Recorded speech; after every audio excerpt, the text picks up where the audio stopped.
Harmon participated in the robbery as a lookout and gave a signal to communicate that the drugstore in which the crime occurred was safe to enter and rob.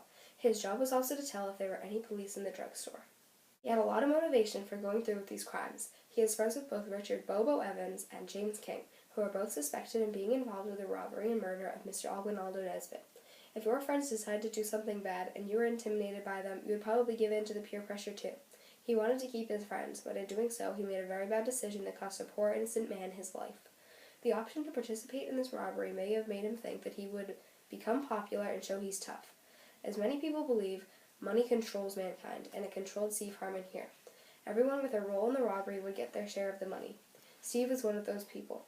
Steve doesn't live in a very wealthy area, so he would obviously want this money which was promised to him. Steve Harmon was a participant in the robbery in which the crime involving the tragic death of Mr. Aguinaldo Nesbitt occurred. Steve has much evidence against him.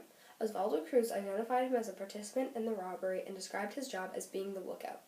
Bobo Evans says both James King and Steve were involved in the robbery and states that Steve was definitely at the drugstore during the robbery. He identified Steve also. He agrees that Steve was lookout and gave a signal for the all clear of the drugstore. James King is said to be part of the robbery, and Steve said he was acquainted with King and Bobo Evans, both of whom are said to have been included in the robbery. Lastly, Bobo said he thought of Steve as being King's friend. Steve explains that he was working on a film on the day of the robbery for one of his classes. This said film was never seen by his teacher, Mr. Sawicki. His alibi is very vague and doesn't give much detail. Add that to the fact that he has absolutely no proof of his film whatsoever, his excuses do not add up. What is there to say that he is not lying? He didn't show the film to you in court. What is there to say that it even exists? Nothing is there to say this. Nothing. Again, Mr. Sawicki never saw Steve's film. He states that Steve is a good student, honest and innocent, but he has not experienced Steve's life outside of school firsthand. He has only seen glimpses of it through his work in his class. You can't always tell what someone is truly like through their work. People can be very good at hiding things when they really want to.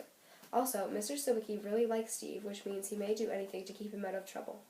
In this case, what needs to be recognized is that the innocent life of Mr. Aguinaldo Nesbitt was taken.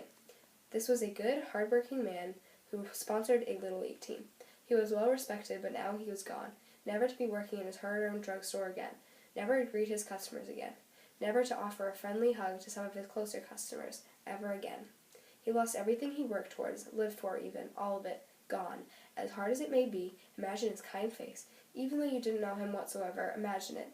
Suddenly lifeless, bloody, and hopelessly gone. They left him there on the floor of the drugstore, with no one to help him. This poor gentle man left to die. Imagine the fear in his eyes as he diligently tried to defend his life's work. This man, who had never hurt a fly, was suddenly attacked. They took advantage of him. These men, responsible for their own actions, are monsters for taking advantage of Mr. Aguinaldo Nesbitt.